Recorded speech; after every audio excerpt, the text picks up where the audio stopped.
18번째 시간으로요. 책임감이라는 제목으로 말씀을 전하겠습니다. 부제로는 누가 보든 안 보든 옳은 일을 행하라, 이런 제목입니다. 여러분, 우리가 일생에서 자주 경험하는 것 중 하나는 바로 시험입니다. 테스트입니다. 시험입니다. 예를 들어 운전면허 시험을 생각해 보십시오. 왜 시험을 볼까요?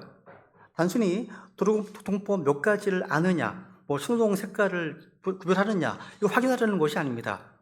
그 시험의 목적은 우리가 운전이라고 하는 책임을 제대로 감당할 수 있는가를 검증하는 거예요. 왜냐하면 책임 없는 운전은 내 목숨뿐만 아니라 다른 사람의 생명까지 위태롭게 만들기 때문입니다. 조종사도 마찬가지죠, 그죠? 하늘을 나는 비행기는요, 아무에게나 맡길 수는 없죠. 수많은 훈련과 시험과 또 단독 비행까지 통과해야만 조종석에 앉을 수가 있습니다. 왜 그렇습니까? 단순히 실력이 아니라 수백 명의 생명을 맡길 만큼 책임 있는 사람인가 검증한 결자이기 때문입니다. 여러분, 세상에서도요, 이 작은 일 하나 맡기기 전에 이렇게 철저히 책임을 요구합니다. 하물며 하나님의 자녀로 살아가는 우리 어떻겠습니까? 우리는 단순히요, 나는 구원받았어, 이런 이름표를 달고 살아가는 사람이 아닙니다. 구원받은 자답게, 하나님의 자녀답게, 그리스도인답게 책임 있는 성도로 살아가야 할 부르심받은 자들입니다. 오늘 본문에 보시면요, 바울이 이렇게 얘기를 합니다.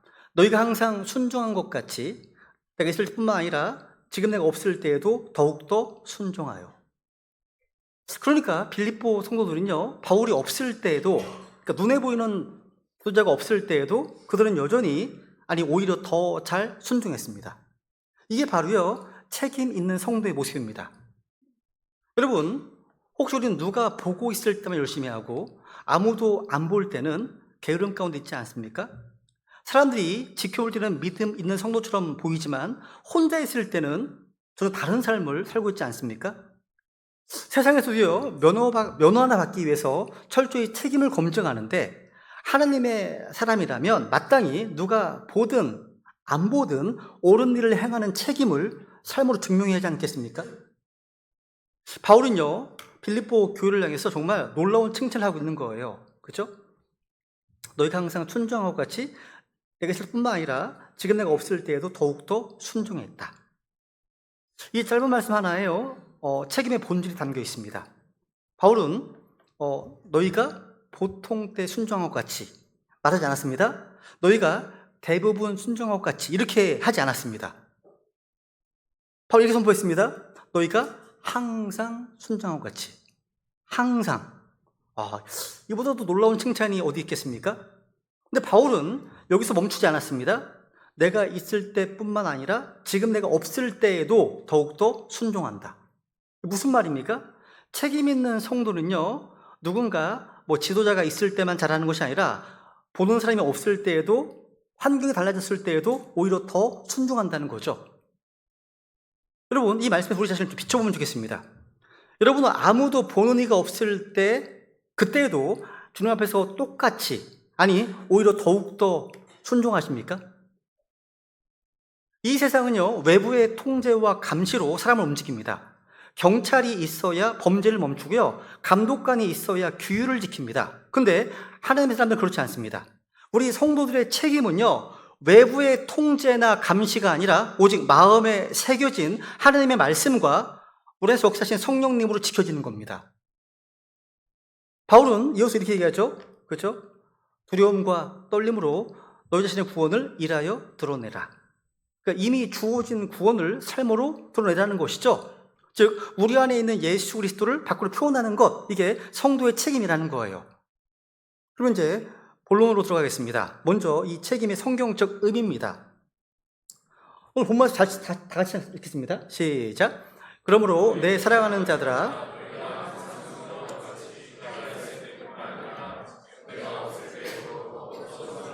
두려움과 떨림으로 너희 자신의 구원을 일하여 드러내라. 여기서 핵심은 너희 자신의 구원을 일하여 드러내라. 영어로는 work out입니다. work out이에요. 많은 사람들이 이 말씀을 잘못 이해합니다. 이건요, work for your salvation이 아닙니다. 그러니까 구원을 얻기 위해서 열심히 일하라는 것이 아니죠.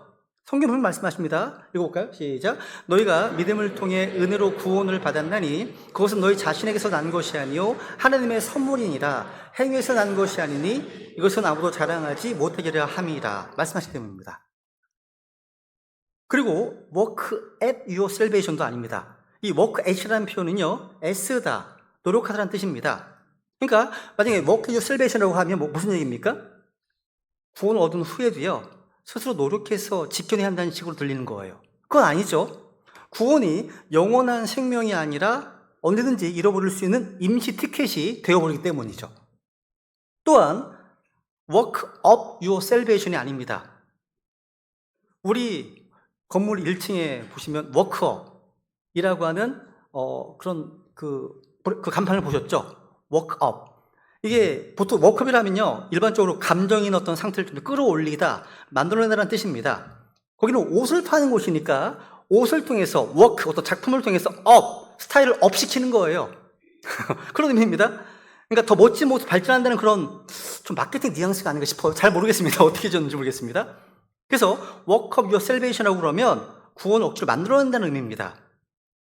사람이 어떻게 스스로 영원한 생명을 만들 수 있겠습니까? 말도 안 되죠, 그죠? 그건 행위구원이 되겠다는 거예요. 그러니까 work out이 정확합니다. 성경이 맞습니다. 그죠? 킹제임성이 맞는 겁니다. work out은요, 안에 있는 것을 밖으로 끌어내라는 뜻입니다.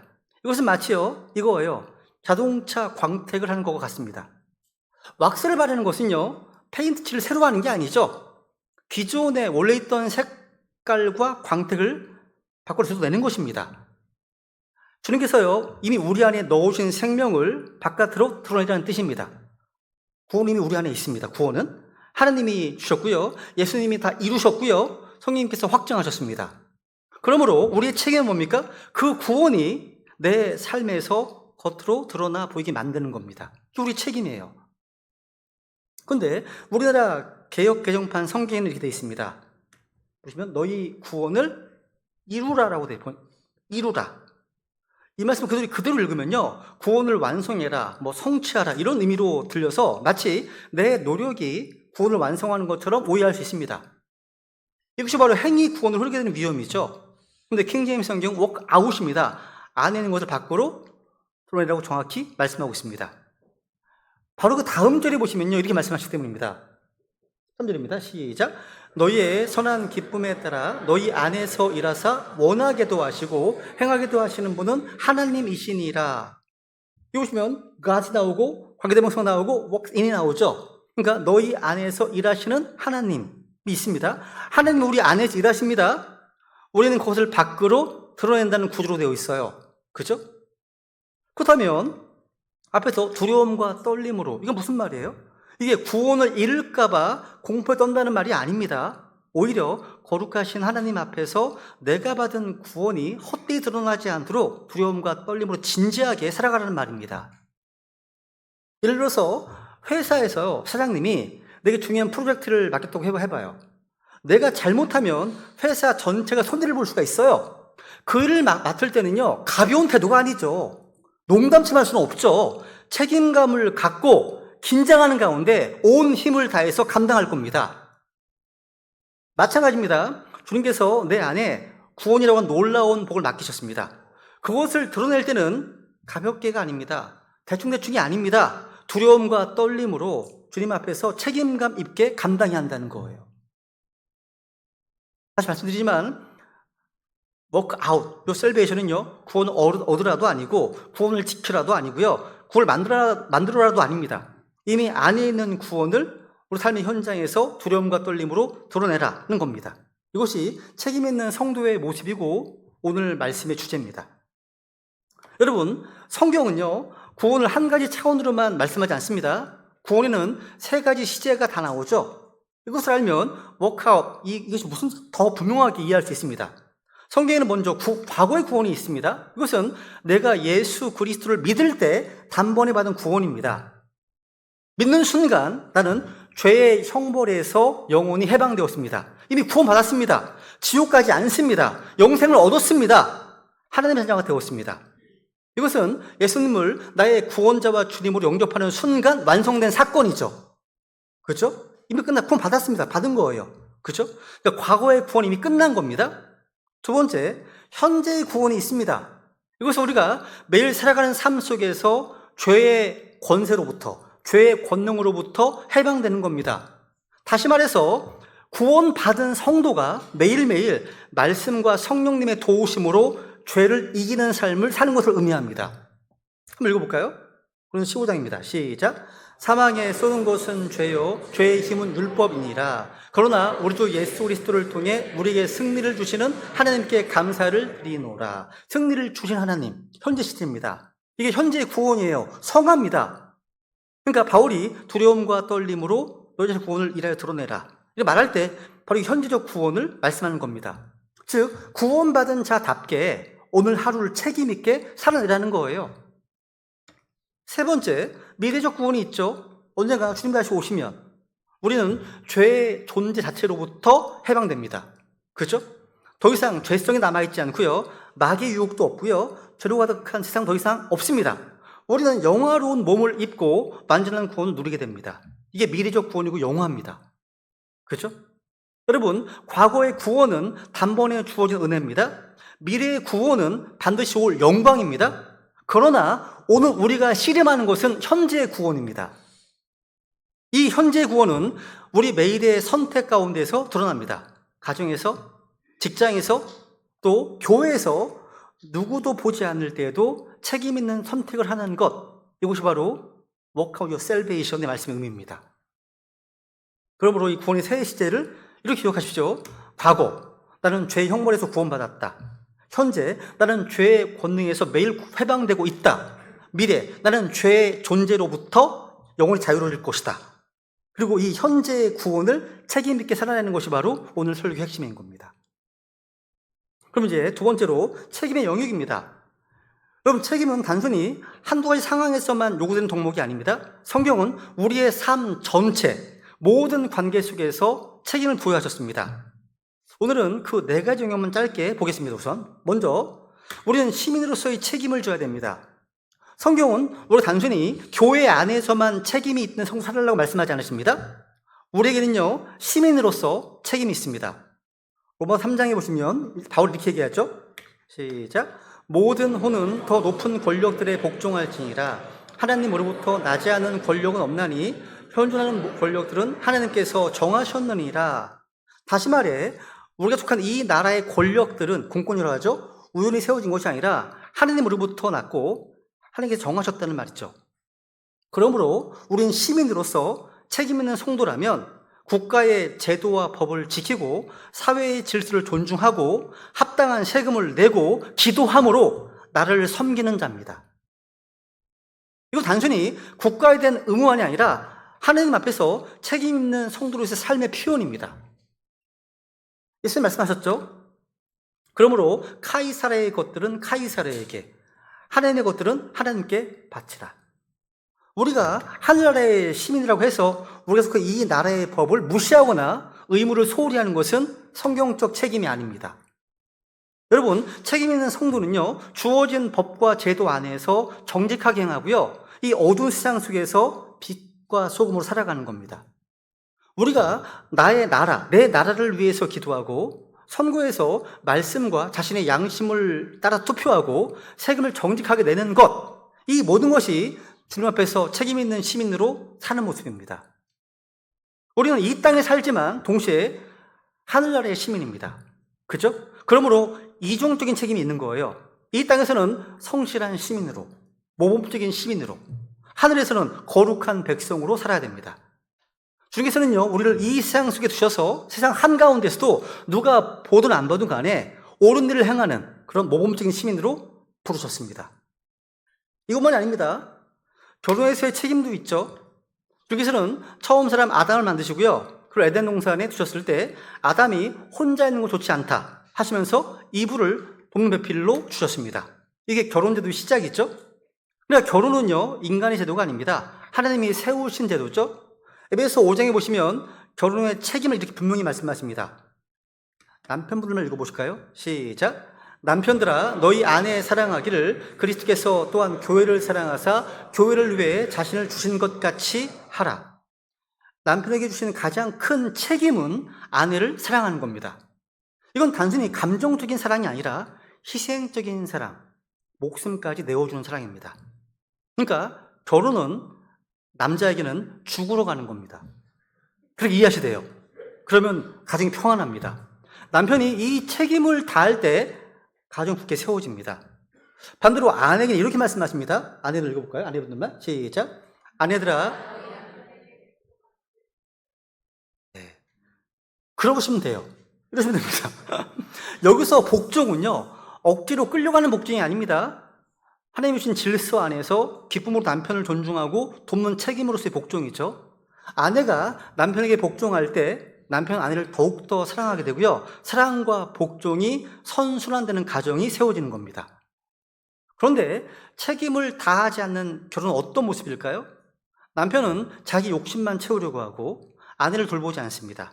아내는 남편을 존중하지 않고 무시합니다. 또 자기 주장만 앞세웁니다. 그 결과 불화와 갈등으로 이을 수밖에 없습니다.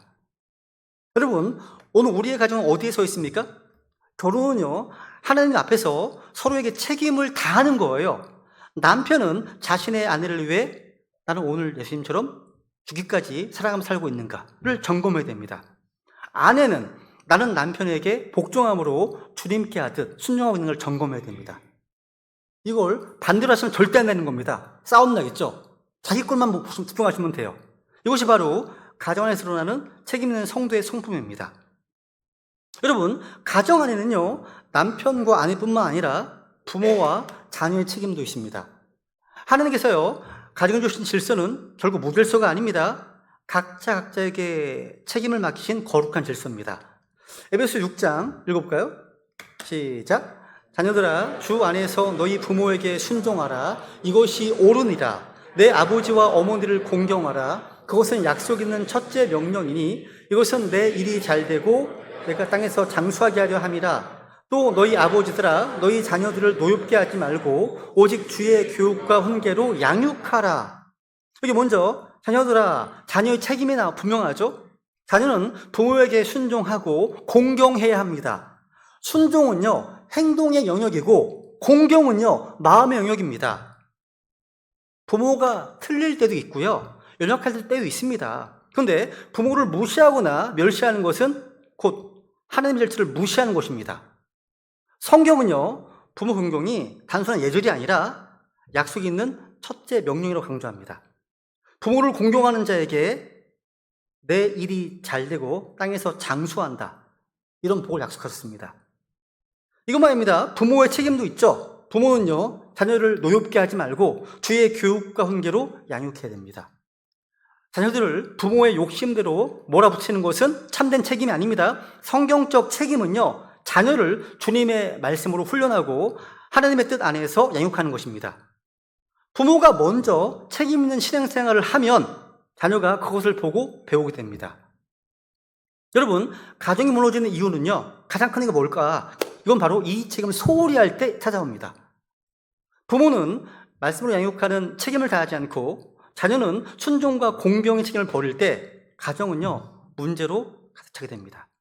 그런데 부모와 자녀가 각자 책임을 다할 때 가정은요, 사회와 교회를 세우는 가장 강력한 기반이 됩니다.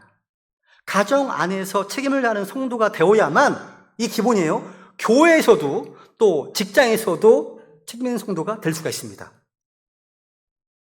네 번째로요, 성도로서의 책임도 있습니다. 우리는 시민으로서 또 가정 안에서도 책임을 지지만 무엇보다 중요한 것은 바로 성도로서의 책임입니다. 좀 이렇게 말씀하셨죠? 읽어볼까요? 시작. 너희가 나를 사랑하면 내 명령들을 지키라. 무엇이든지 내가 너희에게 명령하는 것을 너희가 행하면 너희가 나의 친구니라. 즉, 성도의 책임은요, 단순한 의무가 아니라 사랑의 표현입니다. 주님을 사랑한다면 우리는 그분의 말씀을 지켜야 됩니다. 주님과의 친구됨, 우정을 말하면서 말씀에 순종하지 않는다면 그것은 빈말이죠. 그죠? 성도로서의 책임은요, 크게 두 가지로 나뉘어집니다. 첫째, 말씀과 기도 생활입니다. 성경을 읽고 연구하고 또 기도 가운데 주님과 교제하는 것은 우리의 기본적인 책임이에요. 그죠? 성경을 읽지 않는 성도, 기도하지 않는 성도는 책임을 다하지 않는 성도입니다. 누가 보든 보지 않든 주님 앞에서 말씀과 기도로 사는 것이 성도의 책임입니다. 둘째로 복음 증거와 섬김입니다. 예수님께서는 마태복음 읽겠습니다. 시작. 너희는 세상의 빛이니라. 이와 같이 너희 빛을 사람들 앞에 비추어 그들이 너희의 선한 행위를 보고 하늘에 계신 너희 아버지께 영광을 돌리게 하라. 구원받은 성도의 책임은요, 복음을 증언하고 교회와 이웃을 섬기고 선한 행실로 주님께 영광을 돌리는 것입니다. 여러분, 말뿐인 신앙은 책임 없는 신앙이에요. 교회 안에서는 경건해 보이지만 세상에서는 믿음의 흔적조차 없다면 그것은 책임을 다하지 못하는 겁니다. 책임 있는 성도는요, 주일 경배의 자리, 기도의 자리, 섬김의 자리를 떠나지 않습니다.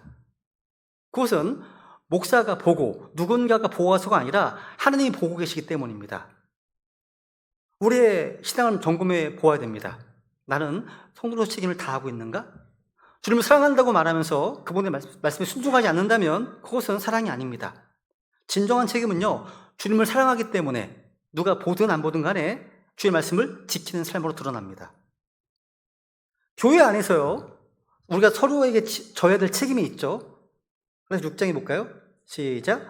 너희는 서로 남의 짐들을 지랴 그리하여 그리스도 법을 성취하라. 신앙은 결코 나 혼자만의 어떤 길이 아닙니다. 연약한 지체를 붙들어주고 상처 입은 자를 위로하고 서로를 돌아보는 것이 성도의 책임입니다. 교회는 목회자와 성도, 또 성도와 성도가 서로의 짐을 함께 나누면서 세워가는 모임입니다. 그렇다면 여러분, 오늘 우리는 교회 안에서 자신의 책임을 다하고 계십니까? 그 책임을 혹시 회피하고 있지 않으십니까? 누군가 대신하겠지 하면서 물러서 계시지 않으십니까? 우리 주님께서는요, 책임 있는 성도를 통해서 교회를 세우십니다. 여러분, 지금 살펴봤던 이 4가지 책임 영역은요, 서로 따로 떨어져 있는 것이 아닙니다. 시민으로서 책임을 다하지 않는 성도가 교회 안에서만 책임을 다할 수는 없죠. 가정에서 책임을 져버리고 있다면 세상 속에서 책임 있게 빛을 발할 수도 없습니다. 그러니까 이 책임은요, 우리의 삶 전체에 연결된 하나의 성품입니다. 그래서 오늘 우리에게 주신 도전은 뭡니까? 나는 시민으로서, 또 배우자로서, 또 부모와 자녀로서, 성도로서 책임을 다하고 있는가? 누가 보든 안 보든 간에 내 삶이 책임 있는 성도의 삶을 드러내고 있는가 하는 것입니다. 세 번째로요, 책임에 대한 3가지 반응을 성경은 보여주고 있습니다. 오늘 우리는 이 3가지 유형 가운데 반드시 하나에 속해 있을 거예요. 먼저 책임 있는 사람입니다.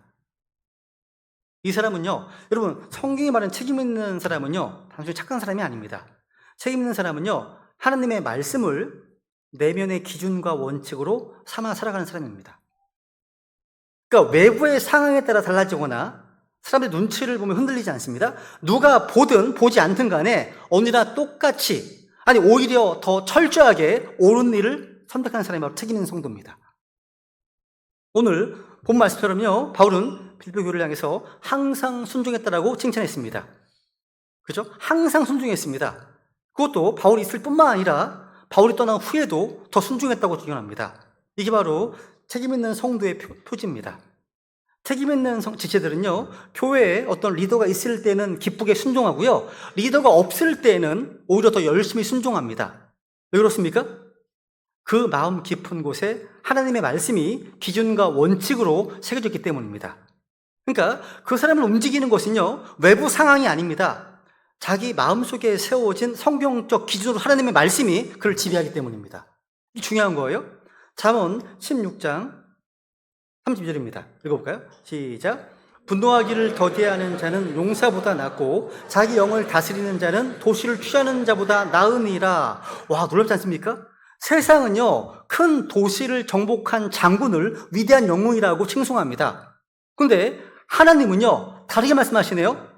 자기 영을 다스리는 자, 이 자가 도시를 취하는 자보다 낫답니다.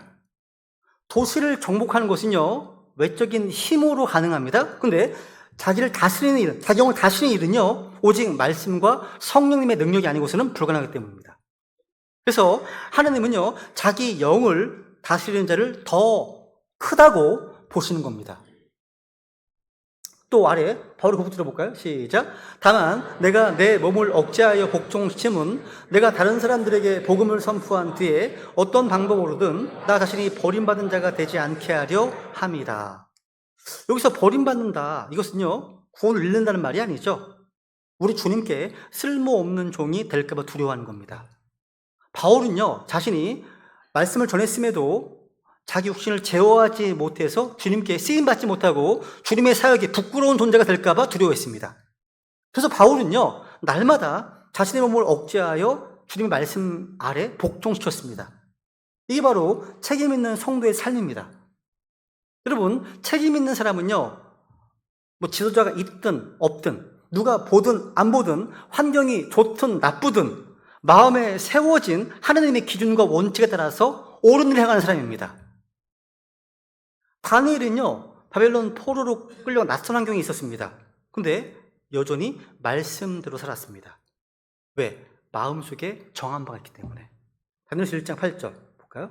1장 8절 시작. 그러나 다니엘은 왕의 배정 음식이나 왕이 마신 포도주로 마음속에 작정하였으므로, 여기서 다니엘은요 다른 사람의 눈을 의식해서가 아니라 주님 앞에서 분명한 원칙과 기준을 세웠기 때문에 그 원칙을 지킨 거죠. 다니엘의 순종은요 환경이나 주변의 압력이 아니라 하나님 앞에 세운 내적인 어떤 결단에서 나온 것이었습니다. 또 여호수아를 보십시오. 여호수아는요 모세가 살아있을 때는 아주 충실한 종으로 섬겼습니다. 근데 모세가 죽은 후에도 흔들리지 않았습니다. 하나님의 말씀 그대로 백성을 이끌었습니다. 리더가 되었죠? 그죠? 마찬가지입니다. 여러분, 여호수아는요 모세가 사라졌다고 해서 하나님의 원칙이 바뀐 것이 아니기 때문입니다. 여러분, 또 요셉은요, 요셉은 보디발의 아내 유혹 앞에서 이렇게 고백했습니다. 그런즉 내가 어찌 큰 악을 행하여 하나님께 죄를 지을 수 있으리까 하니라. 이 요셉은요 아버지 야곱이 보고 있어서 이런 고백을 한 것이 아니죠. 그죠? 누군가의 눈을 의식한 것이 아닙니다. 하나님 앞에서 옳고 그름을 분별한 책임 있는 선택을 했습니다. 하나님을 의식하고 있어요 지금. 그러니까 이렇게 책임 있는 성도는요 다른 사람의 눈이나 환경에 따라서 달라지지 않습니다. 오직 주님 앞에서 세워진 말씀의 기준과 원칙을 붙들고 끝까지 그 길을 걸어가는 사람입니다. 여러분, 책임 있는 사람은 이렇게 삽니다. 남들이 보지 않아도 성경을 읽습니다. 누가 얘기하지 않아도 기도합니다. 칭찬받지 않아도 신실하게 충성합니다. 감독이 없어도 자리를 지킵니다.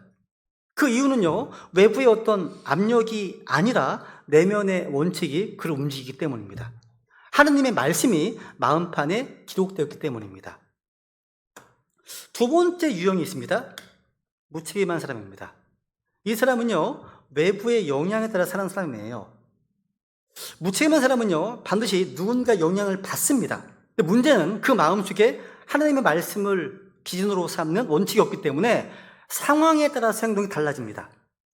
자신을 이끌어주는 누군가가 옆에 있을 때는 괜찮아 보이지만 그 가이드가 떠나면 금세 무너집니다. 그러니까 이런 사람은요 결국 외부의 자극에만 반응하는 사람입니다.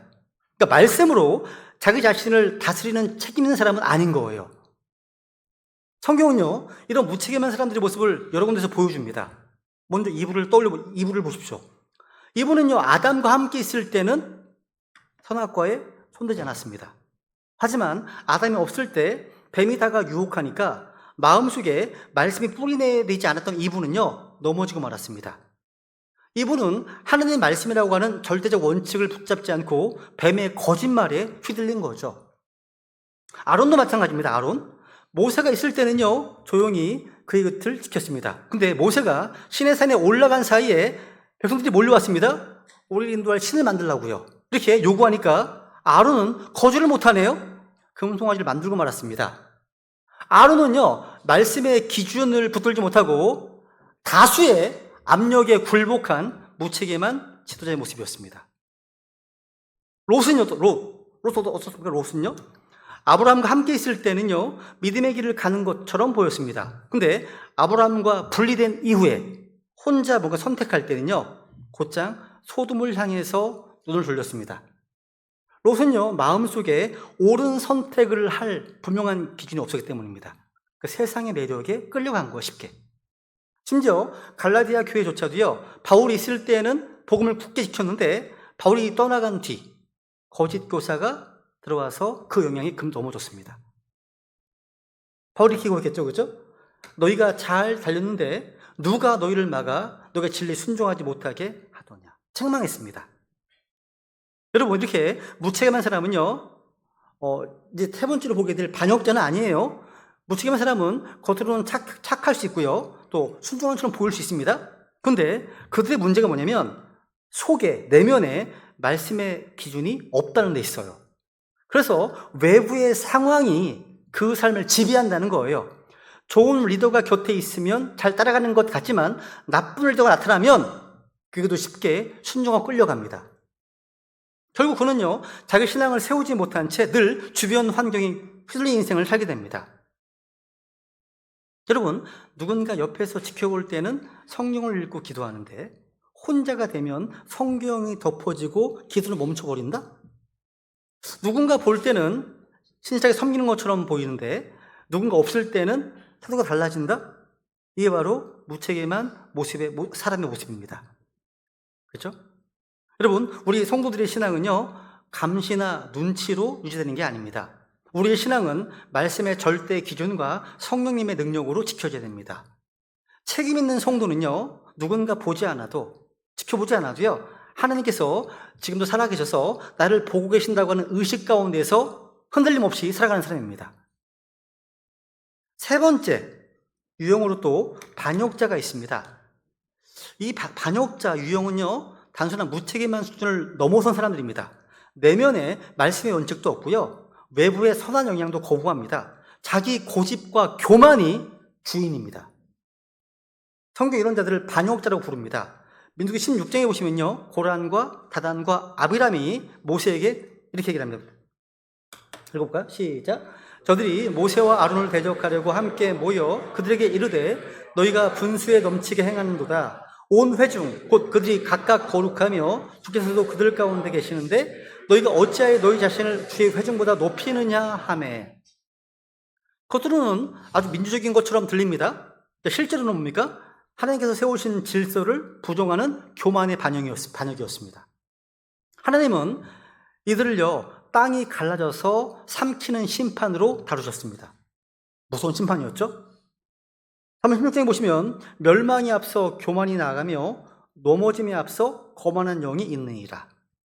마귀가 된 것도 교만 때문이었죠. 스스로 높아지려 했던 그 교만이 루시퍼를 하나님의 원수가 되게 만들었습니다. 그러니까 교만한 반역은요, 단순한 태도 문제가 아닙니다. 사탄의 성품을 담는 겁니다. 그건요, 성경은요, 반역자의 특징을 이렇게 보여줍니다. 아론은요, 무책임하게 금송아지를 만들었지만 고라는 아예 모세를 대적했습니다. 이건 무책임이 아닙니다. 반역입니다. 롯이 아브라함이 없을 때 스스로 무너졌습니다. 그렇죠? 소돔 사람들은 하나님을 정면으로 대적하면서 심판을 자초했습니다. 탕자는요, 아버지 집을 떠나서 방탕했습니다. 근데 결국 돌이켰죠? 근데 바리새인들은 회개하지 않고 예수님을 죽이려 했습니다. 이거 완전한 반역이죠. 그죠? 반역자는요, 권위에 순종하지 않습니다. 권위를 거부합니다. 자기 스스로 왕이 되려 하는 거예요. 스스로. 그 결과는 늘 파멸입니다. 잠언 25장 28절, 자기 영을 다스리지 못하는 자는 무너내려 성벽이 없는 도시와 같으니라. 즉 반역자는요, 스스로 다스리지 못하고 외부의 권위도 거부합니다. 결국 아무런 방어벽도 없는 도시처럼 사탄에게 무너지고 파괴된 인생이 되고 맙니다. 여러분, 이 반역이 뿌리는 교만이죠. 내가 말씀보다 똑똑하다고 여길 때, 자신이 하느님보다 더 옳다고 주장할 때, 그 순간 우리는 반역자의 길에 들어서는 거예요. 성경은 말씀하십니다. 하느님은 교만한 자들을 물리치시나 겸손한 자들에게 은혜를 베푸시느니라. 교만은 파멸의 지름길이지만 겸손은 책임 있는 삶으로 가는 유일한 길입니다. 여러분, 오늘 우리는 세 가지 유형 가운데 어디에 속하고 있습니까? 말씀의 원칙을 붙들고 책임 있게 사는 성도님이십니까? 아니면 말씀의 기준 없이 다만 외부 상황에 끌려다니는 무책임한 모습입니까? 아니면 더 나아가서 교만 가운데 하나님의 권위를 거부하는 반역자입니까? 책임 있는 성도는 누가 있든 없든 환경이 좋든 나쁘든 언제나 옳은 일을 행합니다. 근데 반역자는요, 교만 가운데 자기 뜻을 따라가다가 결국 파멸로 끝납니다. 그렇다면 여러분, 성경이 말하는 책임의 본질이 무엇입니까? 그것은요, 내면에 새겨진 하나님의 말씀을 따라서 스스로를 다스리는 것입니다. 다시 말해, 책임 있는 사람은요, 외부의 감시나 누군가의 어떤 압력 때문에 억지로 옳은 일을 하는 사람이 아닙니다. 예레미야 이런 말씀이 있죠? 내가 내 법을 그들의 속 중심부에 두고 그들의 마음속에 그것을 기록하여. 이런 말씀이 있습니다. 그러니까 책임 있는 사람이 이런 사람이에요. 마음 깊은 곳에 새겨진 하나님의 말씀이라고 하는 원칙 때문에 자발적으로 옳은 일을 선택한 사람입니다. 얼마 전에요, 우리 교회 청년부에서 전도지 제작 관련 프로젝트를 진행했습니다. 믿지 않는 오늘날의 한국 사람들을 생각하면서 그분들에게 어떻게 효과적으로 복음을 전달할 수 있을까 고민을 준비했습니다. 그런데 어떤 청년은 엽서 형식으로 말씀을 담아왔고요. 또 어떤 청년은 직접 그림을 그려서 책갈피 형태의 전도지를 만들었습니다. 또 어떤 형제는요, 인공지능을 활용해서 만화 전도지를 제작해 왔습니다. 와, 되지 않습니까? 그죠? 만들어 왔습니다. 또 어떤 청년들은 창조와 관련해서 우연일까요? 이런 제목으로 흥미로운 내용들을 담은 전도지도 있었습니다. 또 간단하면서도 핵심을 담은 전도지를 가져온 이도 있었고요. 어떤 청년은요, 전도 현장에서 나오는 여러 질문들에 대해 답변하는 Q&A 형식, 이 형식으로 작은 수책자를 만들어 오기도 했습니다. 어떤 형제는 또 무권 대리와 추인이라고 하는 법률 개념을 복음과 연결해서 전도지를 제작해 오기도 했습니다. 또 어떤 청년은 소TV 쇼츠 영상에서 여러 가지 이제 시비 거는 질문들을 보고서 답변을 쉽게 할 수 있는 인공지능을 만들자고 해서요, 자기 전공을 활용해서 제가 변증 관련된 책자들을 한 20권 보내줬거든요. 그 인공지능이 그 내용을 학습해서 답변할 수 있는 이 챗GPT를 만들어 오기도 했습니다. 실제 만들었습니다. 이렇게요. 이 모든 것들은 억지로 시켜서 한 것이 아닙니다. 누구도 강요하지 않았습니다. 청년들 스스로 복음 전파에 대한 그런 마음의 열정과 자신을 구원해 주신 주님을 향한 사랑 때문에, 믿음 때문에 자발적으로 해온 거죠. 저는 이런 모습들이 책임 있는 성도의 모습이라고 생각합니다. 성경은요, 히브리서 10장에 보시면 이렇게 말씀하고 있습니다. 말씀 읽어볼까요? 시작. 그날들 이후에 그들의 마음속에 두고 그들의 생각 속에 그것들을 기록하리라 하시는지. 내가 내 법들을 그들의 마음속에 두고 그들의 생각 속에 기록하리라. 여기서 말하는 것은요, 단순히 성경 지식을 많이 아는 것을 뜻하지 않습니다. 이 말씀의 진리가 내 삶의 기준이 되고 양심의 표준이 되고 매일매일의 선택을 움직이는 내적 원리가 되는 것이요, 이것이 바로 성경이 말하는 책임의 본질입니다. 여러분, 이것은요, 우리 신앙의 수준을 가르는 중요한 기준입니다. 책임 없는 사람은요, 외부의 자극이 없으면 쉽게 무너집니다. 근데 책임 있는 사람은요, 외부의 자극이 없어도, 감시가 없어도요, 주님 앞에서 말씀의 원칙을 붙들고 살아갑니다. 결국 책임의 본질은요, 자유로운 선택 가운데 말씀에 순종하는 거죠. 하나님은 우리를요, 로봇처럼 강제로 옳은 일을 하도록 만들지 않으셨습니다. 주님께서는 아담과 이브에게도 선택할 수 있는 자유를 주셨고요, 동시에 책임도 주셨습니다. 왜냐하면 하나님은 우리가 자발적으로 책임있게 옳은 일을 선택하기를 원하시기 때문입니다. 여러분, 이제 말씀을 좀 마무리하겠습니다. 우리가 말씀을 들었다면 이제 삶으로 옮겨야 되겠죠? 책임은 지식이 아니라 훈련을 통해서 몸에 배워야 됩니다. 그렇죠? 그래서 우리가 어떻게 책임 있는 성도가 될 수 있을까요? 먼저요, 누가 보든 보지 않든 간에 작은 일에 신실한 것, 이거의 책임의 시작입니다. 주님 말씀하셨습니다. 그죠? 가장 적은 것에 신실한 자는 또한 많은 것에 신실하고 말씀하셨죠? 그러니까 아무도 보지 않을 때 우선 먼저 자기 방을 깨끗하게 유지해 보세요. 먼저. 요즘 청년들은요, 방이 개판이에요. 진짜 초토화되어 있습니다. 우선 방부터 깨끗하게 유지하시는 게 중요합니다. 방부터. 또 땡스를 하시는 분들은요, 회사에서 누군가 상사가 보지 않아도 정직하게 성실하게 근무하는 거겠죠? 교회에서도 이름 없이 빚도 없이 묵묵히 헌신하는 겁니다. 그러니까 이런 모든 것이 책임이 하는 훈련이죠. 작은 일에 책임을 다하지 않는 자가 결국 큰 일을 맡을 수는 없습니다. 책임감은요, 하루아침에 만들어지지 않습니다. 반복과 지속을 통해서 습관으로 자리 잡아야 됩니다. 기도하는 습관, 성경 읽는 습관, 복음을 전하는 습관, 교회 첫날 이 경비 우선순위를 두는 습관, 약속을 지키는 습관 등등, 이 모든 반복된 순종이 결국 책임의 성품을 세워가는 겁니다. 여러분, 책임은 거창한 자리에서만 필요한 게 아닙니다. 오늘 내가 하는 작은 말, 작은 행동, 작은 선택 속에서 책임 있는 성품이 훈련되는 겁니다. 주께서는요, 책임 있는 성도를 통해서 교회를 세우시고 가정을 지키시고 세상 속에 빛을 비추십니다. 우리 배단의 지체들 모두가요, 누가 보든 안 보든 간에 옳은 일을 향하는 그런 책임 있는 성도로 세워지기를 간절히 소망합니다. 혹시 이 말씀을 들으시는 분들 가운데 아직 구원받지 못한 분이 있으십니까? 오늘 하나님께서 그런 분들이 주시는 첫 번째 책임은 다른 것이 아니라 복음에 응답하는 책임입니다. 요한복음 3장 18절 이렇게 말씀하십니다. 읽어볼까요? 시작. 그를 믿는 자는 정죄를 받지 아니하나 믿지 아니하는 자는 하나님의 아들의 이름을 믿지 아니하였으므로 이미 정죄를 받았느니라. 예수님의 십자가와 부활은요, 이미 이루어진 역사적 사실입니다. 그죠? 남은 것은 내가 그 복음을 믿고 받아들이느냐 아니면 거부하느냐의 책임입니다. 구원은 내 행위로 이루어지는 것이 아닙니다. 근데 복음을 거부하는 책임은 분명히 나에게 있습니다. 주님 말씀하십니다.